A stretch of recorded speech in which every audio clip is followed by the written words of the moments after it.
It's news time. Information is power. Be current. The news headline. ISWAP fighters bury 77 terrorists killed by military bombardment at Marte. The news in full. The ISWAP fighters bury 77 terrorists killed by the military bombardment at Marte after sustained aerial bombardment and elimination of terrorists. Surviving fighters of the Islamic State of West Africa province, ISWAP, have no fewer axes. PR, members in Marte, Axis, PR, Nigeria can authoritatively report. The terrorists were said to have been eliminated in a coordinated airstrikes by the Nigerian military on 3 camps of the Islamic State of West Africa province, ISWAP, and the fringes of Lake Chad.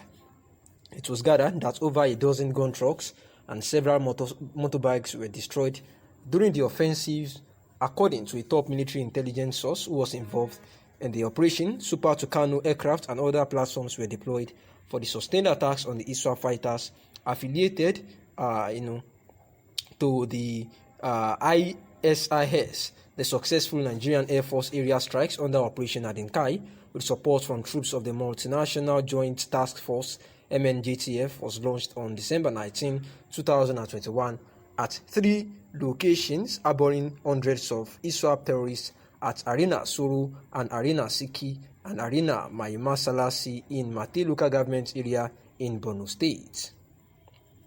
The operation, which was conducted after intelligence surveillance and reconnaissance ISR missions, targeted at hundreds of surviving adversaries who escaped from a previous attack on Kusuma and Segura by the Nigerian military.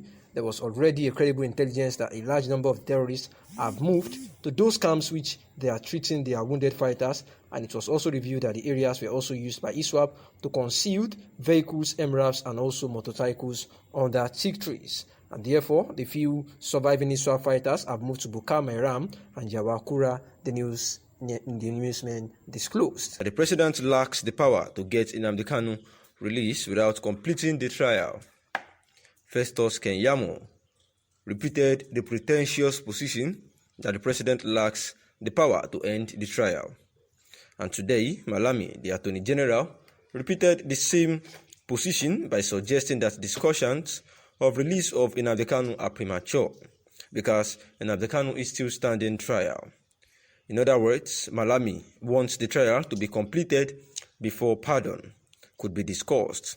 He wants Nnamdi Kanu to be convicted and sentenced to death or life before he could be granted pardon and then released. Ironically, Malami can end trial with only 2 paragraphs of written statements entering nolle prosequi in the case. The funny thing is that my Ohanaeze brothers may think that they are smart and that they are, making progress over Nnamdi Kanu's case, when in fact they are complicating matters. Ohanaeze moves may actually turn out against Nnamdi Kanu. They are pleading for forgiveness, which is an admission that Nnamdi Kanu committed the offenses. The leader of the Ohanaeze delegation was quoted to be assuring Buhari that I know how to control him. If you release him to me, I will get him to stop saying those things he was saying. In other words, he admitted that Nnamdi Kanu was inciting violence and preaching ethnic hatred, but that it could stop him from continuing to commit those offenses. The Nigerian government is yet to prove in court that it was indeed Nnamdi Kanu that was making those broadcasts, but our Ohanaeze elders already admitted that fact, thus providing for the state the evidence they may actually not have at trial. If Nnamdi Kanu had a good lawyer, he would have made some critical advances in the case and would have advised Ohanaeze to sit back and watch for the time being. Instead, because there is no good lawyer for Nnamdi Kanu, Ohanaeze is so confused. The Ohanaeze members don't know how to approach this case. They come in as observers of the trial and get denied entry into the courtroom. They monitor the trial from the corridors and parking the lots, and came as delegates to the president to ask for amnesty, but end up admitting to the offenses charged. It is clear that Ohanaeze is at loss, and the president is far more calculated and is ahead of them in strategy and thinking. President will listen to the advice of his Attorney General before deciding how to respond to the Ohanaeze people, and the Attorney General will tell the President that the discussions with Ohanaeze is premature, that he should wait until Kanu is convicted. At the present pace of progress in the trial will not be completed in the next 3 years. But also, the trial can be sped up if Nnamdi Kanu pleads guilty to some of the charges by the way of plea bargain. In other words, the government will ask Nnamdi Kanu to plead guilty to some of the charges in order for the government to drop the other charges and be sentenced to time already served in detention. The guilty plea will effectively disqualify Nnamdi Kanu from holding a political office in the future unless pardoned. So this is quite complicated and too advanced for Nnamdi Kanu's current lead counsel. He is actually a lame duck and unable to even comprehend what is happening.